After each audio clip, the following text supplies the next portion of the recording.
Viral ngayon sa social media ang umano'y 1 billion peso garage ng isang gobernador para sa kanyang car collection. Sa isang video ng isang architectural and interior designing firm, ipinakita nila ang isa sa mga tahanang produkto ng kanilang disenyo. High class ang pagkakagawa mula sa loob ng gusali hanggang sa loob nito. Pero ang pinakakapansin-pansin ay ang hindi bababa sa 8 luxury cars na makikita mo pagpasok mo rito. Ano gusto mong car dito? Pili ka na. Ako? Wala. Wala bang gusto mong car? Hindi ba sa car? McLaren, syempre. McLaren, Ikaw? Okay. Ako car. Favorite car? Carla. That's my favorite car. Ako naman, kung ikaw yung McLaren, ako yung Porsche na GT2 RS. Sa isang Facebook post, tila napansin ng isang netizen ang kaparehong interior design ng bahay sa video na ito sa video na minsan nang inilabas ni Surigao del Sur Governor Johnny Pimentel. Good morning to everyone.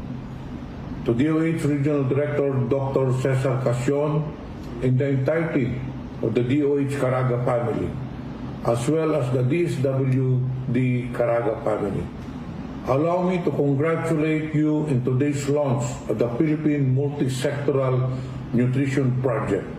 Ayon sa post, gawa umano sa haligi ng korupsyon at kasakiman ng nasabing property. Wala pang tugon si Governor Pimentel sa post na ito sa kasalukuyan. Isang bagong post ang lumitaw, isang araw matapos lumabas ang video. Ipinost naman ng isang social media user ang umano'y construction firm na pagmamay-ari mismo ni Governor Pimentel, ang JNA Pimentel Construction. Ayon sa Philippine Contractors Accreditation Board o PICAB, kumpirmado na ang authorized managing officer ay walang iba kundi si Governor Johnny T. Pimentel. Sa pagsusuri ng Billionaire News Channel, napag-alaman namin na ang kumpanyang ito nakakubra ng 9 na proyekto sa nasasakupan mismo ni Gov mula 2016 hanggang 2020. Naaabot ang halaga sa 480.5 million pesos. Sa mga panahong ito, naupo siya at ang kanyang dalawang kapatid na sina Vicente Pimentel Jr. at Alexander Ayek Pimentel sa pagka-governor. Nagpalitan din sila ni Ayek sa pagka-congressman ng 2nd distrito ng Surigao del Sur. Una nang inimbestigahan ng Billionaire News Channel ang long-time ally ng mga Pimentel sa probinsya, ang pamilyang Momo,